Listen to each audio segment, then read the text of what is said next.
It is a Wednesday evening, and we are here to talk again about petitions. I think we did this last week on Friday or so, didn't we? And now we're back because I wanted to wait. I know I mentioned to you it might be on Monday, but I wanted to have the petitions in my hand and know for a fact that they were going to be distributed throughout the state by this Friday before Labor Day weekend, and that is indeed going to happen. So I want to see everybody as they join up. Give us some comments in here. Hello from Shiawassee. Let me know what county you are from. So as you join, let me know. Put it into your comments so that I know who all is listening. So the petitions are in. Mentioned to you before, and this is it. The difference is these actually have writing on the back side. So I want to review the petitions. Thank you. Thank you, everybody. Put in your county. I want to see how many counties we have represented before this live ends. And then we'll report it back onto our page. So the first thing is I want you to know that this petition initiative is going to limit the health departments, both state and thank goodness for the legal team at Unlock that they also included local health departments. At the time that this was conceived and put forward a couple months ago, there were many people that said or thought that it was not going to be needed. What do we need to do this for at this point? Well, now we know. Now we're seeing the day before schools start all over the state of Michigan, county health departments have taken orders. Local jurisdictions, certain school boards have decided that they indeed were going to mask our children, especially between kindergarten and sixth grade. Some all, always on buses all day long. There's absolutely no science or data behind any of it. So we've got to take the power away from them. The governor has pivoted indeed from the state mandates across a broad spectrum and instead has targeted on what I'm going to call liberal school districts and liberal county health departments, rogue health departments, who believe that they can control all of the people without any repercussions whatsoever. That's what we've seen transpired. But what we have also seen is literally tens of thousands of people across the state of Michigan who have shown up at county commission meetings, health departments, township boards, wherever it might be that they needed school boards for sure. And we've seen them show up and literally declare that they are not going to stand for this, that they want to be able to control what they're going to do with their children and their lives. And they do ultimately have control. The question is, will they follow these mandates? Will they continue to send their children with face coverings? Or will they simply pull their kids out until indeed these mandates are removed? And that is absolutely what needs to happen in order to make a dramatic effect. If your job is to control and to protect your children, then you have to do whatever is necessary.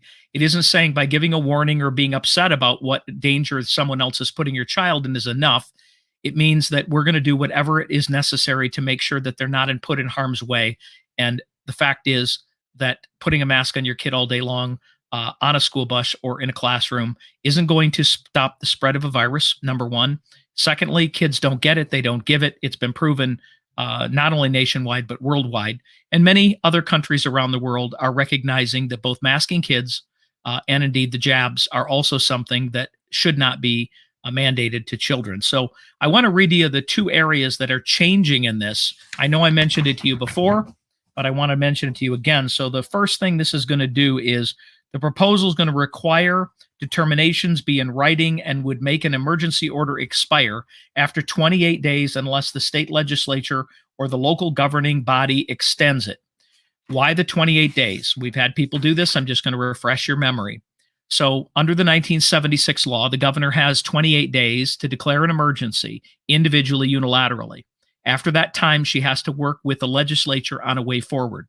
That's the 76 law. The Supreme Court of the state of Michigan ruled in October that the 28 days was adequate and that the law was adequate for that emergency and that having to work with the legislature was proper. And indeed, they struck it down. All the executive orders were gone and could never ever could she declare an emergency during this pandemic without the legislature as a moving forward. And if you recall, since October last year, she indeed has not, because she cannot. So she pivoted to the state health departments.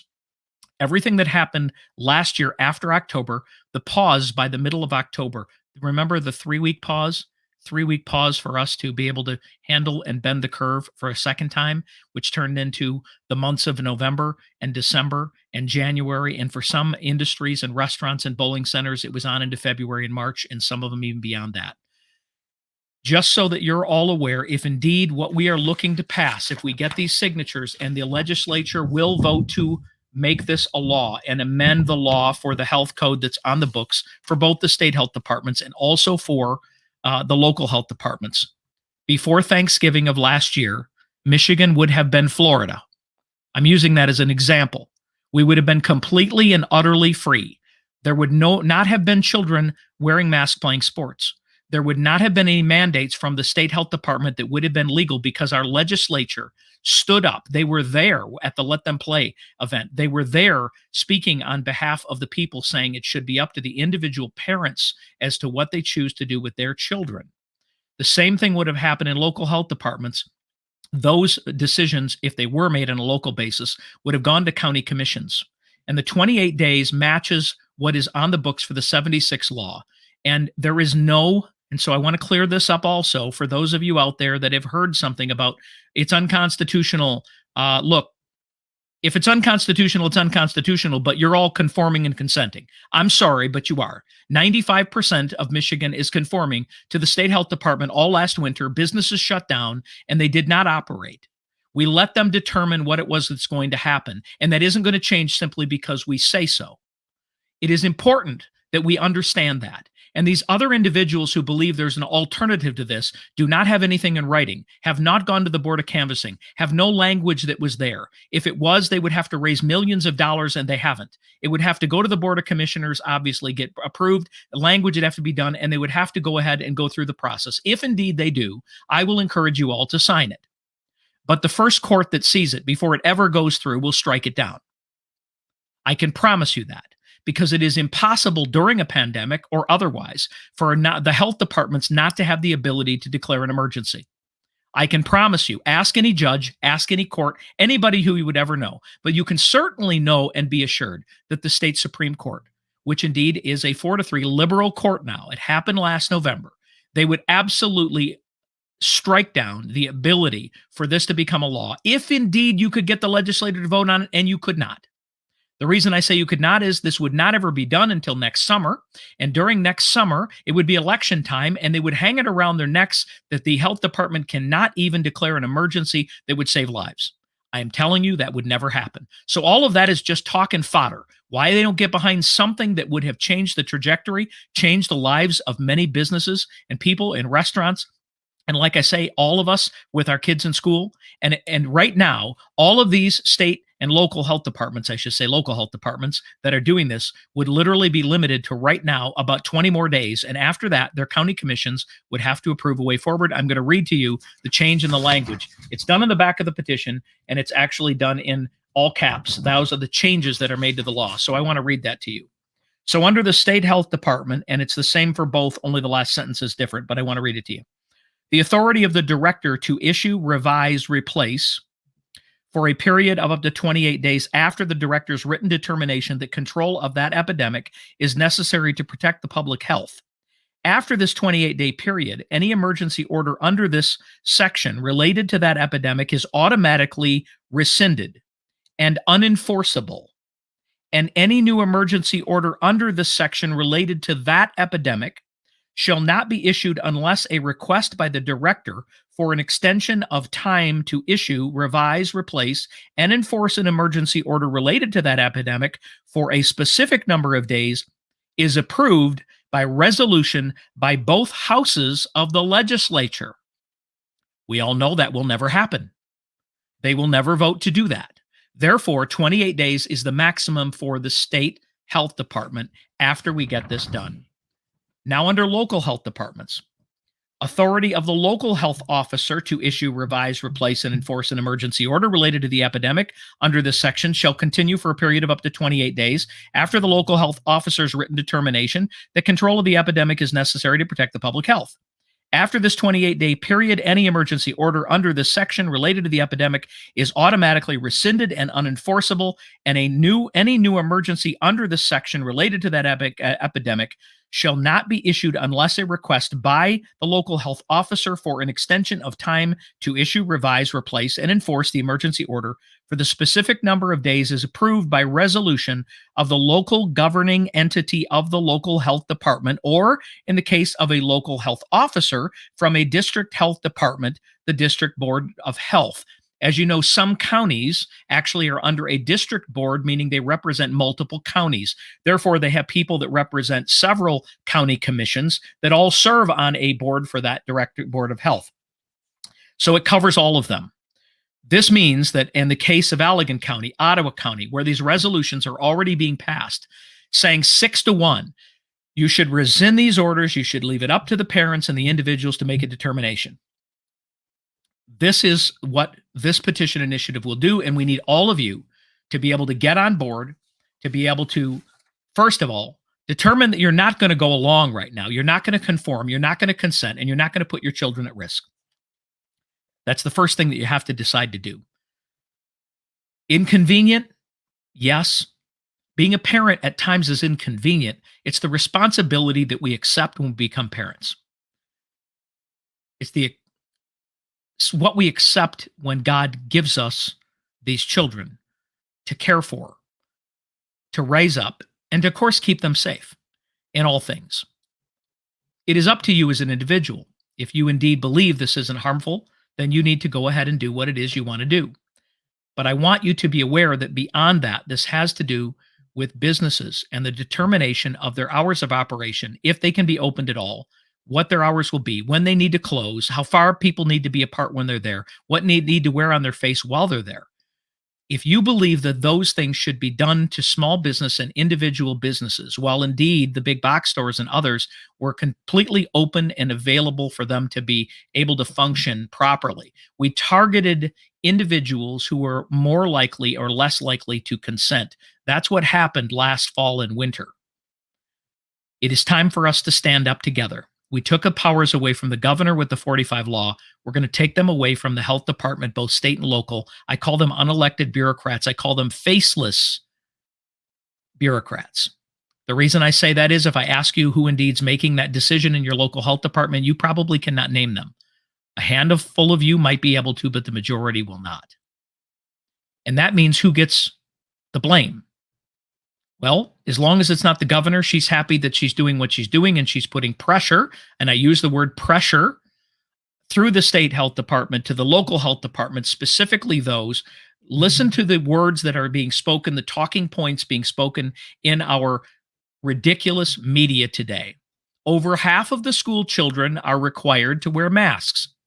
Well, how do you suppose that happened? Do you think it's the majority of those departments and school boards? No.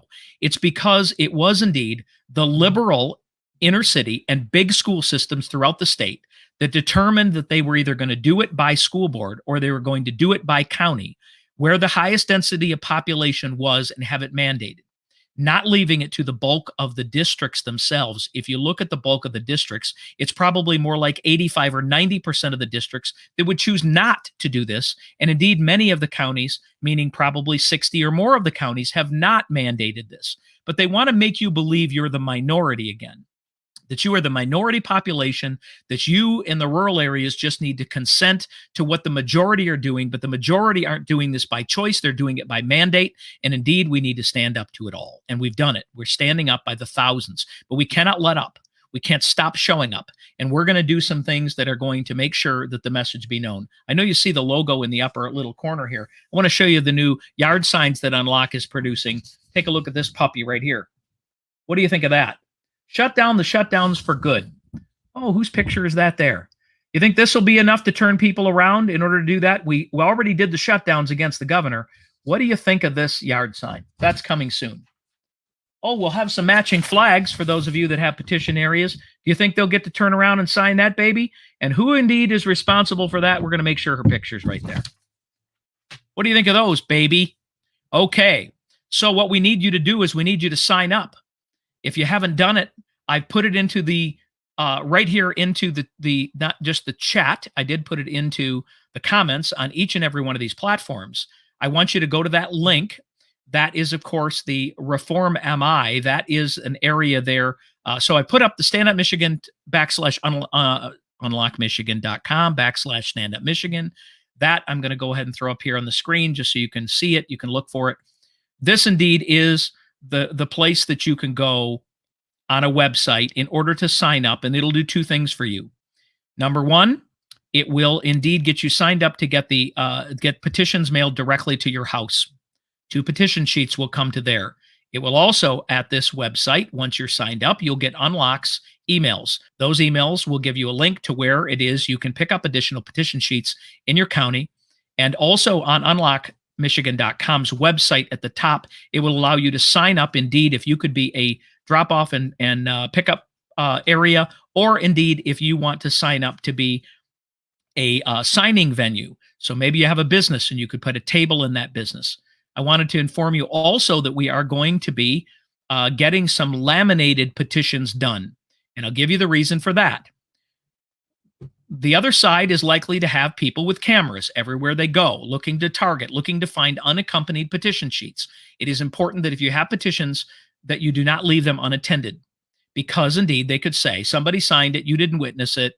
That's what they look to do on all petition initiatives. That's why people use clipboards and typically, again, put them under the table, carry them with you, whatever it is. But if we have some laminated petitions, those can be left out in retail establishments. They can be put up on a wall. It can be done with a little sign. It can be that little sign we got here. Maybe we use one of these signs, and maybe you have the laminated petition and say, are you willing to sign?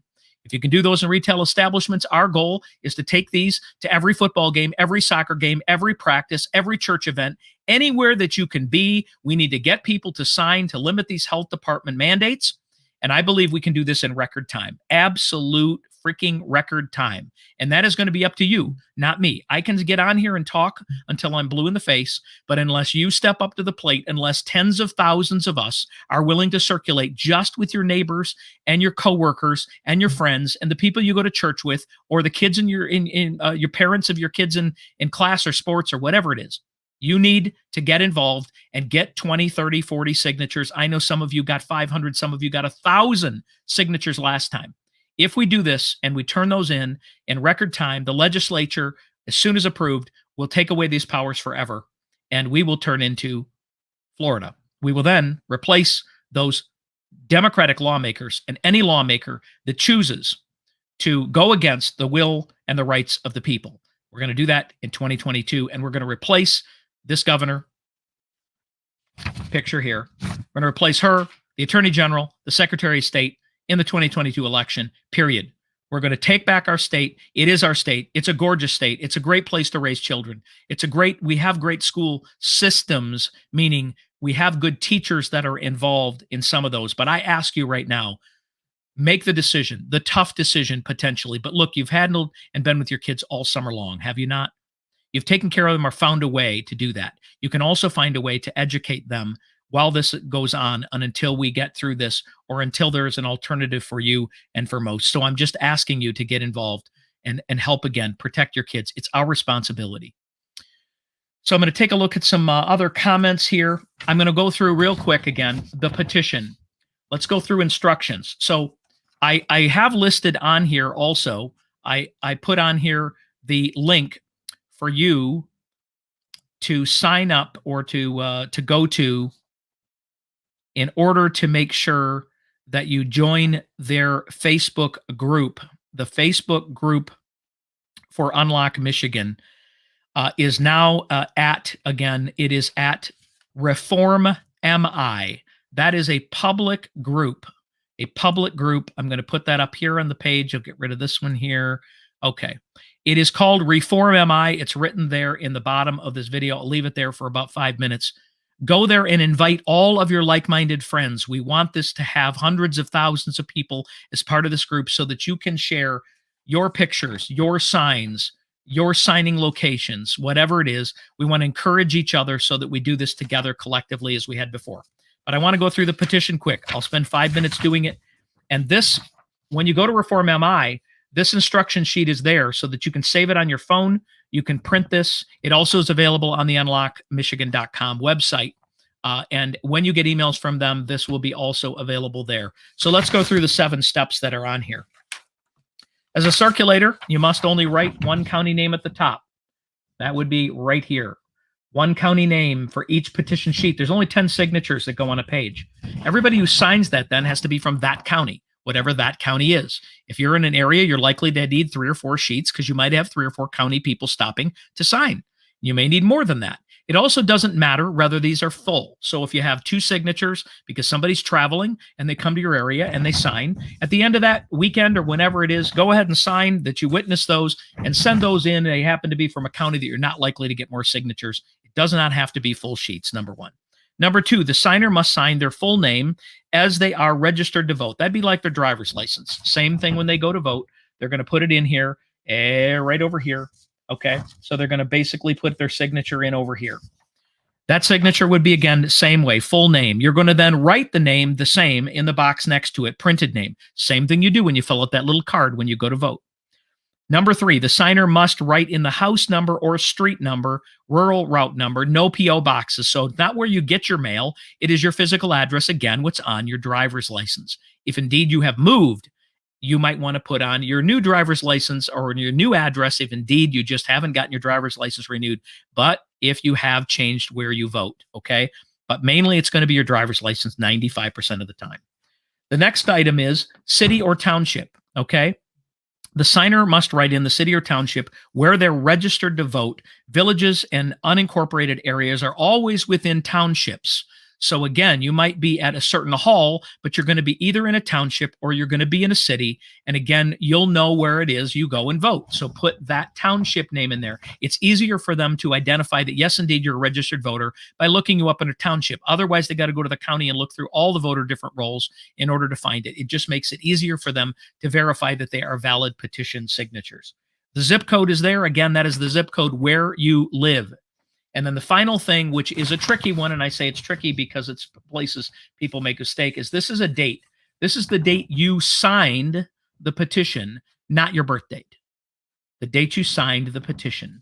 And then the final thing is the signer must write in the date that they signed the petition, again, not their birth date. The final thing, number 7, after the circulators gathered the signatures, they are the witness. They're going to fill in this section right here with your information. The first thing I want to tell you is you can sign as a person here and be the witness of your own signature. So you don't have to have somebody else do that for you. You can put your own family in here. No ditto marks, by the way. Everybody has to fill it out. No ditto marks. But the key issue is here, this asks for a date. This is the date right before you mail them in. Do not forget the date or all of this will become invalid because this is the date after you have done all of these, witness these signatures. The reason you want to date it at the end is if indeed you got it all done, you signed it and you dated it. Oh, I got 2 slots left. Oh, I got 1 more person to sign. If this date they put in is after the date you indicated at the bottom, how did you witness their signatures if you signed and dated this prior to them signing? You see what I mean? So they're going to get scratched out and not included. So we need to have you date this last or after or on the final date in which the rest of this is filled out. There's only 10 signatures. Shouldn't be difficult. If you sign up, you will get 2 petition sheets just like this sent to you in the mail. Once you're signed up, you will get an email that says those petition sheets are on their way. Be watching in your mailbox. And there will be an ability for you to mail those back in. And there also will be places in the pickup and drop off locations within each county. I know a lot of you would rather drop them off and then to trust the mail system, but the envelopes that you'll be mailing them in would be generic. They won't be indicated or have color on them like they were last time. Excuse me. So those are your instructions. Very simple. Also, there will be by tomorrow on UnlockMichigan.com. We'll post it on the Reform MI. We'll also post it over on the Stand Up Michigan, and we'll encourage other grassroots people to share it as well. A short video that also goes through the same thing that I just went through, which is how to fill out this out properly. It'll give you a little bit about what this petition initiative is, probably 2-3 minute video, like the one that Carl the Barber did on the last petition initiative. So we're asking you again to watch the video, save the video on your phone, or make sure that you've got the website there so it'll be easy for you to reference. And then we ask you, if indeed you get a batch of petition sheets. So we are right now going to our county chapters of Stand Up Michigan, as well as grassroots organizations across the state, And Unlock will be shipping them bulk petitions to those locations where they will disseminate and distribute those throughout the counties, or have places where you can pick them up and drop them off. We want to get this started so that Labor Day weekend and all the events that happen and all the fall festivals that happen, all the football games that happen, we want you to take petitions and begin to get them filled out and sent back in. We want to start literally next week counting petitions. We want to start counting. We want to get big numbers in. Now, here's an example. They're going to mail these petition sheets to all the households that people signed or circulated Unlock 1. If you were on there, you're going to get one, but we want you to sign up again so you get the emails, because you might have changed your email address. It just makes it easy. If indeed that is going to be mailed to over 300,000 households throughout Michigan. We also know there's multiple people in each household normally to vote. If all we did was fill out one sheet to the households that came in, we literally would have 5 times as many signatures as we need to get this done. This could be done in a matter of weeks, literally. The last one took 80 days. I believe we're going to get this done in less than 80 days. That's the goal. I'm not going to make a projection because I've got to see how you respond. We're different because you're working. Kids are in school. You got kids' activities. I am asking you right now to defend yourself, to defend those individuals, those healthcare workers, the frontline workers, the children, the churches, the restaurants, the bowling centers, all of those that were targeted as non-essential last year, to make sure that they are never locked down again. We're defending our sacred values, citizen rights, and constitutional freedoms, all of which are protected by the Constitution and underlined by the foundation of our, and by what was written by our founding fathers, and ultimately biblical principles. That's what we're standing on. That's the foundation we're built on. But you see what's happening in the other parts of the world. You see what's happening in Australia and New Zealand. They're in complete and utter lockdown with virtually no cases. No cases. Australia had 1 death the last I knew. 1 death nationwide. And they are literally in martial law. If we don't think things are changing here in America, they are. It is time for us to stand up together. And if we prove to this governor and to any governor in the future that if you choose to operate outside the laws, not enforce the laws, or attempt to do things while abusing the laws that are on the books, we will come for those laws. We'll repeal those laws as we did the 1945. We will also create new laws, because as you know, she will veto anything that the legislature puts before her. It is important that we act now. We, the people, are in control. Ultimately, God's in control. But he demands us to not just have faith, but to have works. It's important for us to get out and do the job. It's important for us to get these signatures and to sign up. We have to fight for our freedoms. I was so encouraged all across the state of Michigan to see thousands and thousands of people standing up, showing up, and speaking very eloquently about what it is they are defending. I ask you all to continue to do that into the weekend, into the weeks to come, the months to come. It shouldn't be difficult to convince people that it isn't up to unelected people to control yourself, your children, and the businesses in your community. That is up to you indeed to make individual rights and decisions for yourself and for your family. See if we've got any additional comments here that need to be answered. We got lots of comments today. I appreciate that. We got lots and lots of counties that are identified. Again, the 2 calls to action right now are, please share this video far and wide. It is on all the platforms there. Have the people go. It's still on the bottom here. Join the group Reform MI. By the way, answer the 2 questions. It's so that we don't get trolls and we don't get crazies, because it's a public group. So in other words, answer the 2 questions. Do you agree with what's going on? It's all there is. You're automatically then going to be in the group. As you invite people, they have to accept the invitation. So remind them, indeed, if they haven't accepted the invitation, to go ahead and join. We want this group to grow into big numbers for us to communicate. We want to provide information, visuals, and things like that. So I've got about just a few more seconds here. I want to get off of here at the 30-minute mark if I can. I appreciate all of you. And by this weekend, there will be petitions available in most every county across the state of Michigan. And if indeed you have signed up, I want you to know you can always email me as well. I will put it into the post here. I need you to sign up. But if you indeed are going to look to circulate or be a location, I already put it up there. You have the location for you to sign up. It's UnlockMichigancom /standupmichigan. It's in the first half of this video the whole time. So go ahead and sign up there. And indeed, if you are willing to be a drop-off and pickup location, indicate that. It actually will identify your hours of operation, all those things, so other people will know when they can stop by. So I need everybody's help right now. We're doing this for you. We're doing it for all our citizens. We're doing it for our children. Have a great evening, and I will talk to you by Friday when I hear and see people taking pictures of their petitions arriving. And we hope that some of these signs are going to be spread through the state by Friday as well. That's the goal right now. We'll see if that is able to happen from Unlock. But I got news for you. We're going to get this done in absolute record time. We're standing up together. We're standing up for each other. And together we're going to take back the control of the state of Michigan. We appreciate your time. Have a great evening, and we'll talk to you for sure